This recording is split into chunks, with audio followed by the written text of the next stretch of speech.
Moonrise, Chapter 3, Phenomenon. Dawn approached, as Jasper and I were staring into each other's eyes intently, having a silent conversation without saying anything at all. I was sitting in his lap, facing him, with his hands around my waist. One of my hands was at the base of his neck, while the other stroked his cheek. My eyes unfocused, and a vision unfolded. Edward was planning on leaving, again.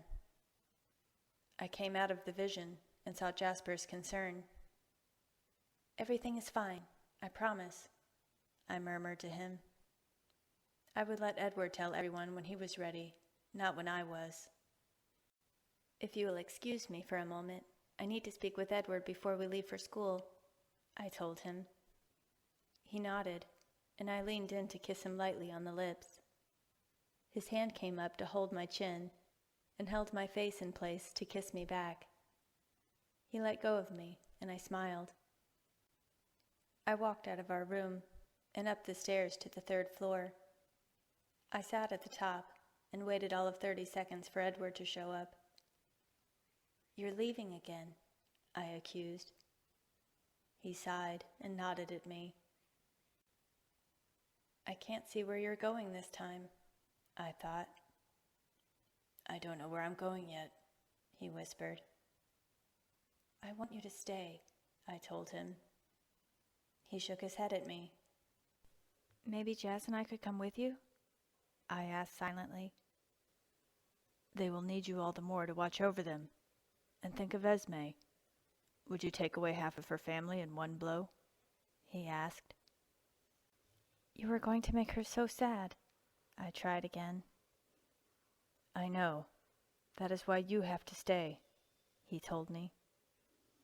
"That is not the same as having you here, and you know it," I thought. "Yes, but I have to do what is right." "There are many right ways and many wrong ways, aren't there?" I pressed. Then I was swept away into a vision. One was of Edward in some kind of hazy fog. The other was of him in a meadow with another figure, but it looked very blurry, impossible to make out. "I didn't catch much of that," he told me. "Me neither. Your future is shifting so much that I can't keep up with it. I think, though—" I stopped and flipped through some more visions of how undecided he was. "I think something is changing, though," I continued out loud. "Your life is at a crossroads." He laughed. "You do realize that you sound like a bogus gypsy at a carnival now, right?" he asked with another laugh. I stuck my tongue out at him. "Today will be all right, though, isn't it?" he asked, sounding genuinely concerned. "I don't see you killing anyone today," I assured him. "Thanks, Alice," he said to me. "Go get dressed. I won't say anything. I will let you tell them when you're ready," I promised. I stood and darted down the stairs. "Miss you, really." The car ride to school was quiet.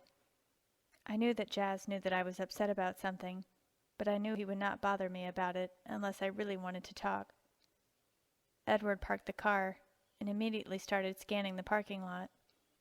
I rolled my eyes and went to Jasper, who was standing with Emmett and Rosalie, now talking about the new car they wanted to get. "No!" I gasped as my vision faded and revealed a new scene that was momentarily about to happen. Jasper grasped me immediately and held me to him as he looked at me with worry. Tyler Crowley's van swerved into the school's parking lot. The ice that was on the pavement caught with his tires and sent his car flying right into Bella Swan. I came out of the vision and watched everything unfold. Then my vision changed again. I turned to Edward, who was looking at the scene, horror-struck, and reached out for him, but it was too late. He had launched himself at vampire speed across the parking lot and to Bella. My mouth dropped. This was entirely out of line. He moved the van back a foot as it made contact with his hand. He moved Bella around so she would not get hit, but I heard a small crack as her head hit the iced ground. Then I heard him talking. "Bella, are you all right?" he asked. "I am fine," she answered. She tried to sit up, but Edward wouldn't release her. "Be careful. I think you hit your head pretty hard," he warned. "Oh," was all she responded. "That's what I thought," Edward said back to her. How did you get over here so fast?" she asked him. All of our breathing cut off as she asked this. "I was standing right next to you," he lied. I turned to look at Jasper. His face was masked. I knew he was pissed. I looked over at Emmett and Rosalie, and they were angry too. I sighed. I listened some more. "You were way over there," she said. "You were by your car." "No, I wasn't," was all he could come up with. "I saw you," she stated. "Bella, I was standing next to you and pulled you out of the way," he said to her. "No," was her only reply. "Please, Bella," he finally said. "Why?" she asked. "Trust me," he pleaded with her. "Will you promise to explain everything to me later?" she asked him. He was silent for a moment. "Fine," he said sourly. "Fine," she replied in the same tone. Someone had already called the police, and an ambulance soon arrived. I saw Charlie Swan get out of his police car and rush to Bella, who was at the moment being put into the ambulance. Edward got into the front of the ambulance. He made one last look over in our direction, and I knew he regretted it when he saw our faces. My face was as shocked as the others, but I'm sure I was the only one with a calm mindset. The emergency vehicles pulled off, and other various people got into cars and went to the hospital as well, leaving maybe half of the school population here. Rosalie stalked off with Emmett following close behind, a confused look on his face. I turned back to Jasper and tugged on his arm. "We need to go to class," I murmured to him. He made no attempt to move. "Stop it, now," I growled, and my harshness snapped him out of it. He looked down at me with apologizing eyes, and we walked into the school building. We went to the languages building and walked into our French class. Only 4 students and the teacher were in the class. Jasper and I went to our seats as 2 other students walked in when the bell rang. Mr. Vera looked around at the few seats that were filled. "I see that everyone has gone to visit the hospital," he said. I was annoyed, but he kept going. "I'm surprised you 2 are in class. I heard that your brother was in that awful accident," he said to Jasper and I. "He wasn't hurt," I said, with no hint of a smile on my face. "How are you 2? He asked us, a little shyly this time. "I don't know," I said to him, with no emotion. He dropped it then, and turned on a TV. "Well, since there's not enough students here for a class, we'll watch a movie this period," he said with a flat voice. I sighed, and put my head down as he started the movie. I silently searched the future to see what Edward was up to. Somehow, he had gotten the girl not to spill or say anything about what had happened, but I didn't know how long that would last. Then another vision caught my attention. Jasper, Rosalie, and Emmett were standing outside the Swan house as darkness engulfed the sky. Then I understood what they were doing. I slammed out of the vision and turned to Jasper.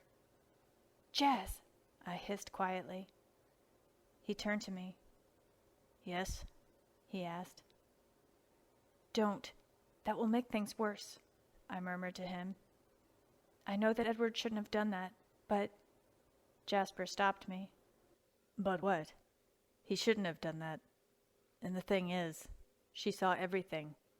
Her eyes didn't skip a beat as she watched everything unfold. This is dangerous. I don't want. It was my turn to stop him. It's not her fault, and she won't tell anyone, I said, silently hoping that was the truth. How do you know that? She is human, Alice. What makes you think she can keep her mouth shut for long? He asked me. I don't know, I finally whispered. Just please think about it before you do that, I told him as I looked into his eyes. He gave a curt nod and a half smile. The bell rang finally, and I went to my next class. It was biology, and the room was still pretty empty. Later, as I made my way to the lunchroom, people started to return to school. Our lunch table was completely silent. Rosalie was probably screaming profanities about Edward right now. Emmett was probably thinking the same way Jasper was, and I was just sitting there, hoping for this day to be over. But then again, I really didn't want to go home. All hell would break loose there, and it would be awful. I knew for a fact there would be sides to this.